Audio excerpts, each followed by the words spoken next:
joining the Untold Story with Scott Knuckles. We hope this message will drive you to greater faith, a more lasting hope, and a deeper love for others and yourself. Thomas Edison said, "Many of life's failures are people who did not realize how close they were to success when they gave up." Let's get started with today's podcast.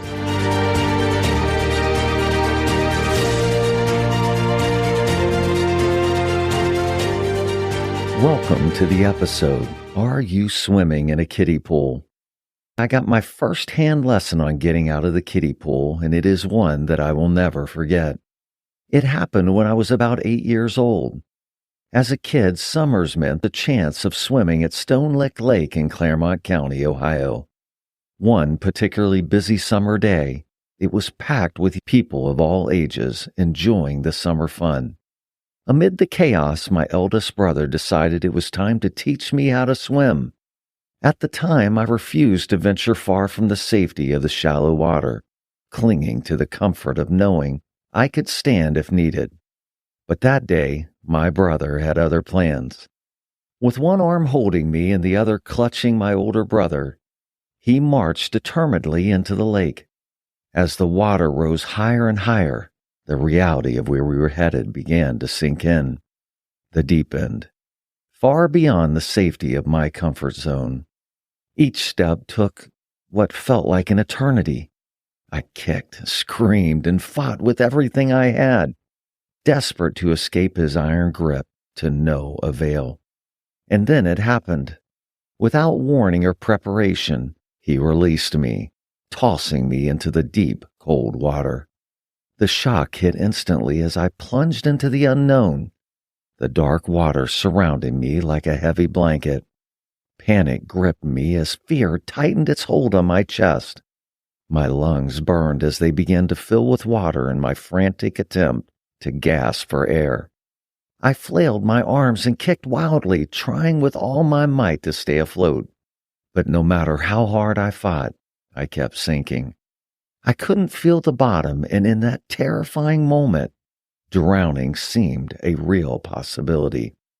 Just when I thought it was all over, my brother yanked me out and dragged me to the shore. I was relieved, then furious by what had just happened. I remember vowing right then that I would never trust anyone in the water again. Are you swimming in a kiddie pool? It's a vivid metaphor. It speaks of safety, comfort, and predictability.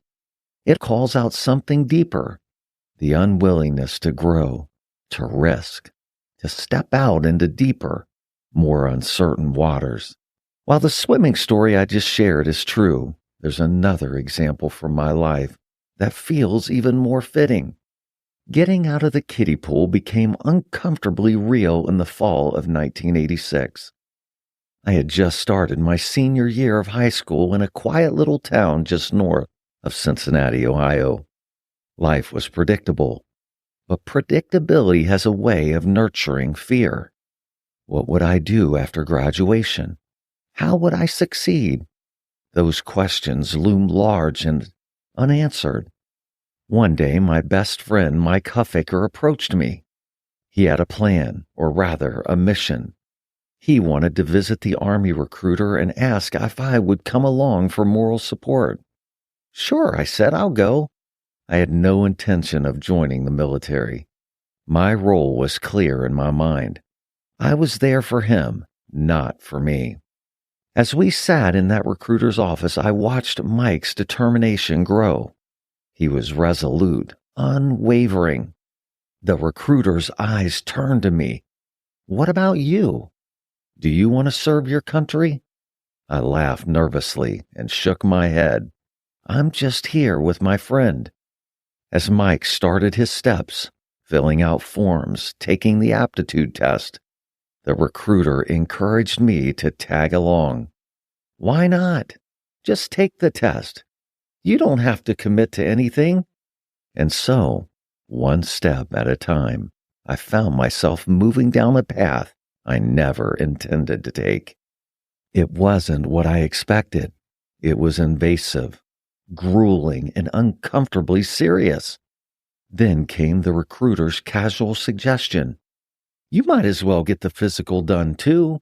If you ever decide to join, you'll be ready to go. I don't think I realized at the time, but I was standing at a crossroad. It felt like the room had gone silent and time had stopped. This was bigger than just a decision.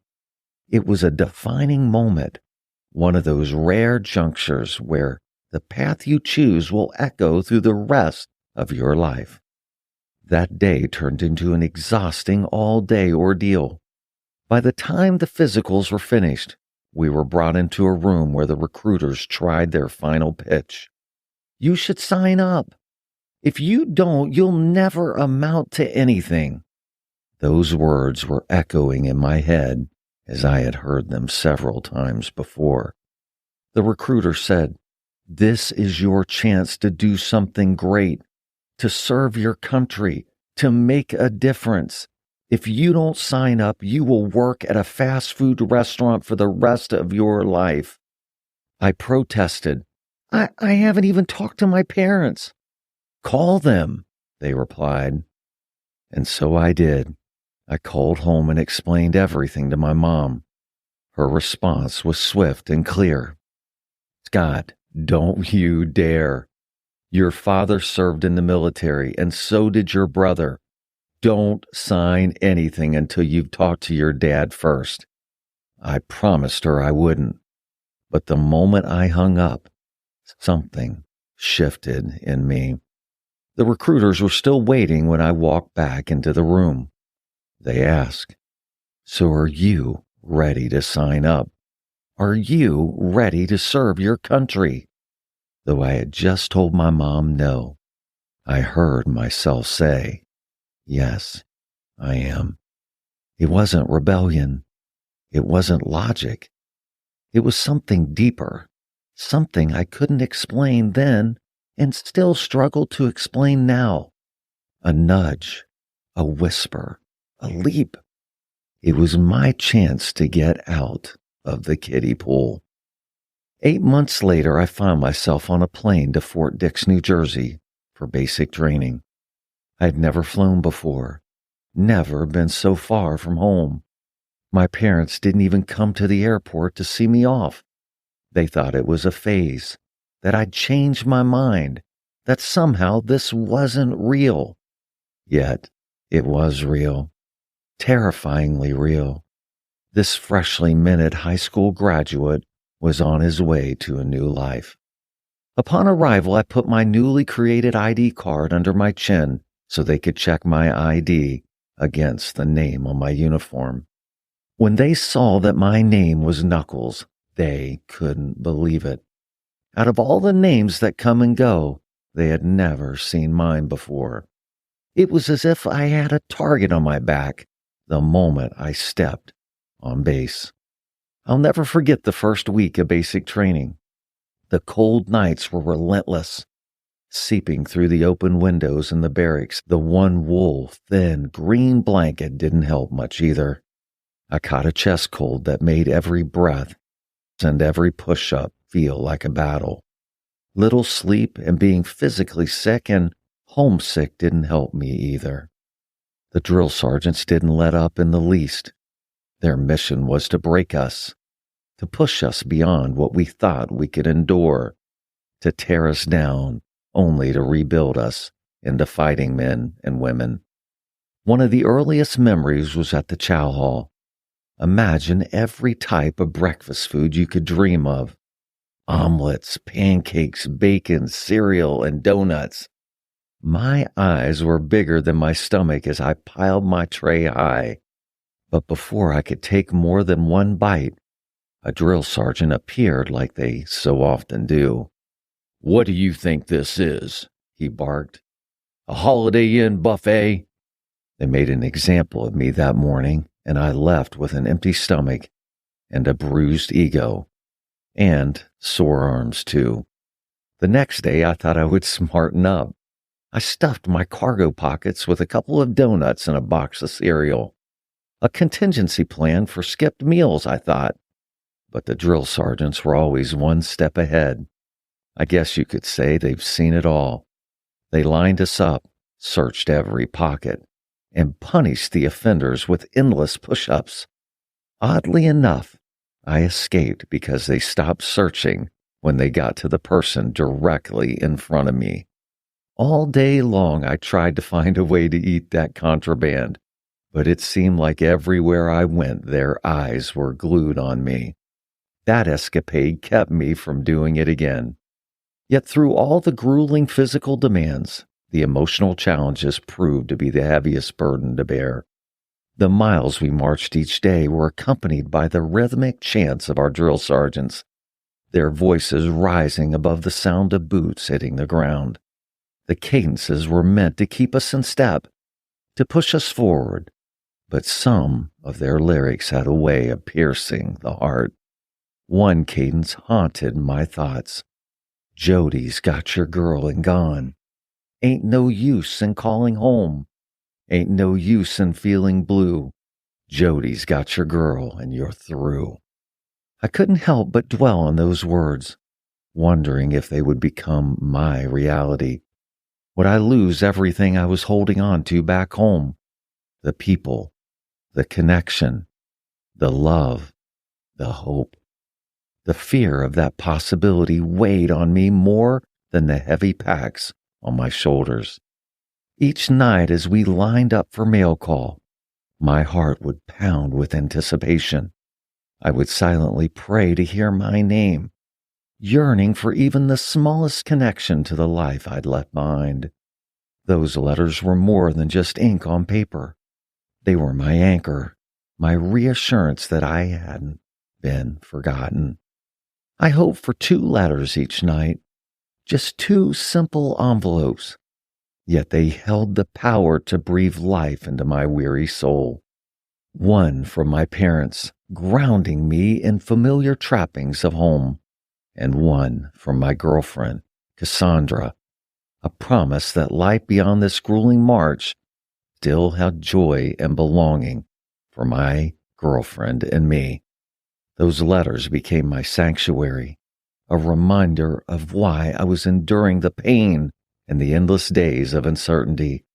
They weren't just words, they were my lifeline. At first, her letters came often, each one cutting through the heavy fog of exhaustion. As the weeks passed, they grew sparse, their absence louder than the cadence of boots pounding the earth. My mind racing each day, thinking, what is she doing? Does she still want me? Then one night, the inevitable came. As I opened her letter with shaking hands, the drill sergeant cadence came into mind, and I saw the words I had silently dreaded. A Dear John letter. She had let me go, a distance too far and a future unknown. After all, she was a hometown girl, rooted in familiar places, while I was marching forward into a world neither of us could picture. Her words weren't cruel, but they cut deep, severing the fragile thread of connection I had clung so desperately to. In that moment, surrounded by the noise of others, yet engulfed in a silence that felt deafening, I was consumed by loneliness. What was I doing here? Why had I signed up for this journey that seemed to strip away every piece of who I was and what I knew? I had to press on because the march never stops, the cadence never falters, and the path forward is the only one you can take. The Apostle Peter had to get out of the proverbial kiddie pool too. In a situation that few of us can imagine, Peter is one of the very few to ever walk on water. After Jesus fed the 5,000 and ministered for days on end, the disciples were exhausted. Some might even say frustrated. They wanted a break. And Jesus told them to get into a boat and go to a solitary place. But the people saw them and went to where they were going, and they had to continue ministering. After it was all over, Jesus told the disciples to go on ahead of him. The Sea of Galilee, where Jesus told the disciples to cross, is approximately 13 miles long and 8 miles wide. Most crossings referenced in Scripture would likely have been from one side to the other, spanning about 5 to 6 miles. For fishermen rowing in typical conditions, such a journey could take 2 to 4 hours. However, the estimated time it took the disciples to cross the Sea of Galilee probably took 8 to 10 hours or more due to the challenging weather conditions. No doubt exhausted from rowing against the storm until the middle of the night, the disciples were utterly exhausted and terrified. The air was thick with mist, and the wind whipped across the surface of the Sea of Galilee, sending sharp sprays of water onto the faces of the 12 men rowing against the storm. The boat groaned under the strain of the waves. Every man aboard was a fisherman, familiar with the unpredictability of the water, but tonight felt different. The storm wasn't just fierce, it was relentless, as if the sea itself had turned against them. They had been rowing for hours, and the shore was still far away. And then it happened. At first, Peter thought it was his eyes playing tricks on him because it was 4 a.m, the way exhaustion can blur reality. Then he saw it again, a figure, faint and ghostly, moving across the water. "Do you see that?" he shouted, his voice cutting through the chaos. The others turned their faces pale with fear. "It's a ghost," their voice trembling as they were scared to death. The storm seemed to grow louder, as if the very elements mocked their terror. Then the figure spoke, and the voice that carried across the waves was calm, steady, and unmistakable. "Take courage. It is I. Do not be afraid." Peter's heart caught in his chest. It was him, Jesus. But how? The figure was walking on the water, not sinking, not floundering, walking, as if the waves were solid ground. Peter's fear mixed with something else, something he couldn't quite name. Awe, wonder, and a question that burned in his soul. Could I do that too? Without thinking, he cupped his hands and shouted above the storm, "Lord, if it's really you, tell me to come to you on the water." The answer came quickly, without hesitation. "Come." Peter didn't pause to think. He didn't calculate the risk or wait for the storm to die down. He was ready to get out of the kiddie pool. He simply stood, his legs shaking, and climbed over the side of the boat. The first step was the hardest. His foot hovered above the water, every rational part of his mind screaming that he would sink like a stone. But then it happened. His foot touched the surface and held. Peter took another step, and then another. The water was firm beneath him, like the earth itself, and the wind seemed almost to fade. His eyes locked on Jesus, and for a moment, nothing else existed. Not the storm, not the boat, not the fear that had once gripped him. However, as the waves were crashing under him, his focus wavered. He looked down at the water beneath him and saw it for what it was, deep, dark, and impossibly dangerous. Fear flooded back into his heart like a rising tide, and in that instant, he began to sink. "Lord, save me!" he cried, his voice breaking with desperation. Immediately, a hand shot out, strong and steady, pulling him up from the churning waves. Peter gasped for air as he clung to Jesus, his heart pounding. "You of little faith," Jesus said gently, his eyes full of both love and challenge. "Why did you doubt?" Together they climbed back into the boat, and as soon as they did, the storm ceased. The wind died down.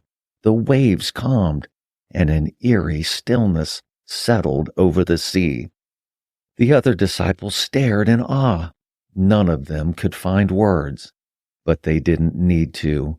They knew, without a doubt, that the man standing before them wasn't just their teacher or friend. "Truly," they whispered, "you are the Son of God." As Peter sat there gripping and trembling, he didn't feel ashamed. He felt humbled, yes, but also alive in a way he had never experienced before. He had stepped out of the boat. He had walked on water. Even though he had faltered, even though fear had pulled him under, he had learned something that would stay with him forever. When you keep your eyes on Jesus, even the waves obey. Here's what I've learned. The kiddie pool is comfortable, safe, predictable. It's where you float, where nothing challenges you, where you never grow. The ocean, by contrast, is vast, daunting, and full of uncertainty. It's also where the horizon stretches endlessly, where the sun dances on the waves, and where life's greatest adventures begin, and where you can end up in the place of your dreams and find your destiny. I didn't know it then, but signing up to join the Army was my first step out of the kiddie pool. It was my first step into deeper water, into a life of unknowns, filled with risk, but filled with growth and unexpected purpose. So I ask you, are you still swimming in the kiddie pool? Or is it time to step out, take a risk, and trust that God will carry you farther than you ever imagined? No matter how lonely, exhausted, or dark it is, moving forward is the only way. The kiddie pool is a safe bet for sure, but to everyone else, it is limiting and holding us back. We are born to be challenged, stretched, and pushed. The Bible says, "Count it all joy when you face trials of many kinds, because those trials develop patience, endurance, and it ensures that we lack no good thing." Peter sank because he took his eyes off Jesus, but we must remember that he had faith enough to get out of the kiddie pool and walk toward Jesus. He was the only disciple that took that risk. 11 others stayed in that boat in fear. When Peter saw that Jesus could do it, he thought to himself, "Can I do it too? I'm going to ask." We must remember that when we get out of the kiddie pool, storms are going to come to cause us to get back in that boat, get back where we belong, keep us held back, and keep us from reaching our destiny. In closing, there are so many great things we can pull from this story. The first thing we should think about is not being afraid of the storm. When we face trials, God calls us to be strong and courageous. As he told Joshua, who was a mighty conqueror, he said, "Keep this book of the law always on your lips. Meditate on it day and night, so that you may be careful to do everything written in it. Then you will be prosperous and successful. Have I not commanded you? Be strong and courageous. Do not be afraid. Do not be discouraged, for the Lord your God will be with you wherever you go." With the word guiding us and the recognition that God will be with us, that should be all we need to move in uncharted territory. Secondly, who asked the disciples to get into the boat in the first place? It was Jesus. And this is a truth we must remember. Sometimes Jesus will ask us to go through the storm. He's not surprised by it. In fact, he may even be the author of it. Why? Because he is working in our lives, taking us deeper, refining us, and building us up to be mature and complete, lacking nothing. Third, where was Jesus when the disciples were struggling? Remember, he stayed behind. Even when we can't see Jesus, we must remember that he can see us. While the disciples battled the storm, Jesus was on the mountaintop praying. Do you know that he intercedes for us? From his elevated vantage point, it is highly likely that he saw them fighting the waves in that storm. So it is with us. Just because we can't see him doesn't mean he doesn't see us. And we can have confidence that he is working on our behalf. When we feel hopeless and don't think we can continue, he will show up. When we think it's all over and we want to give up and we are weary beyond words, Jesus steps into the storm. He comes to us saying, "It is I. Don't be afraid." Even though the disciples toiled for hours, he came, just not on their timetable.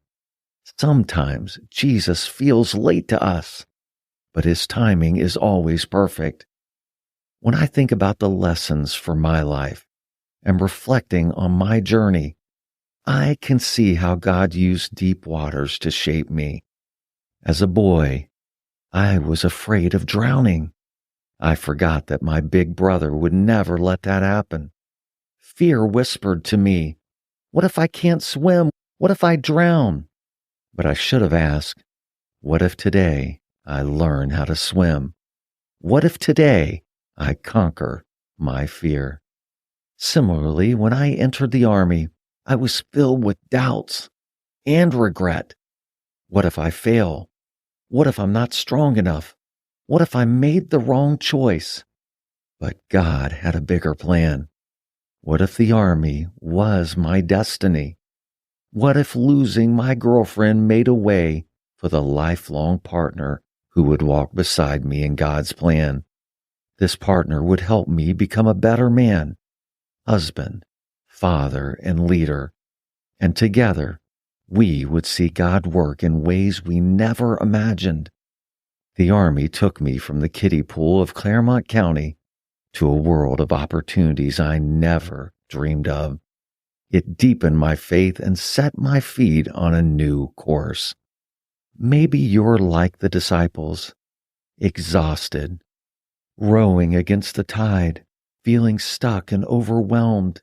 You can't imagine going on for another hour, let alone another day. But hear this. Even when you don't see Jesus, he sees you. God may not operate on your timetable, but he's always working. He promises to lead you out of the rut, to give you a new purpose, and to take you places you never thought possible.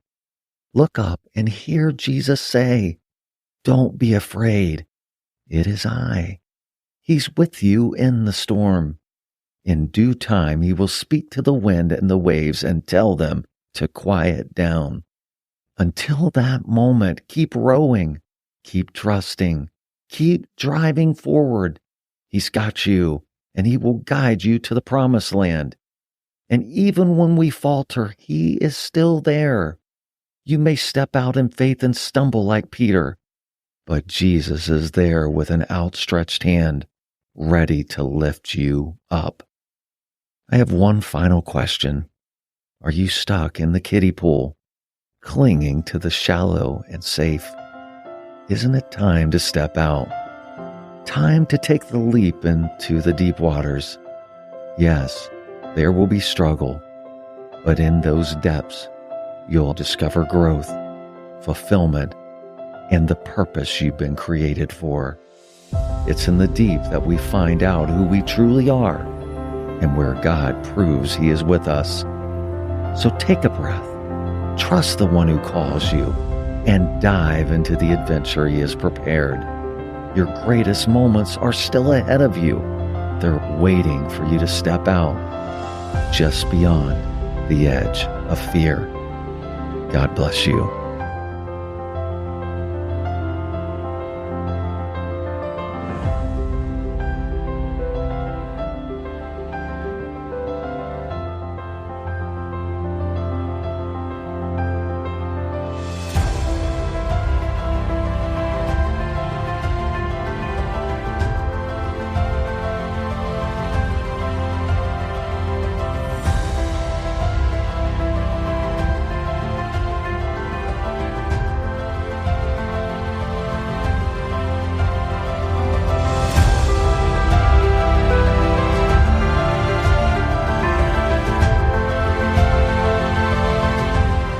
I hope you've enjoyed listening to today's podcast. Would you take a moment and provide a rating, subscribe, and consider sharing this message of encouragement with others? You can also visit us on scottnuckles.com to get more information. Until next time, blessings.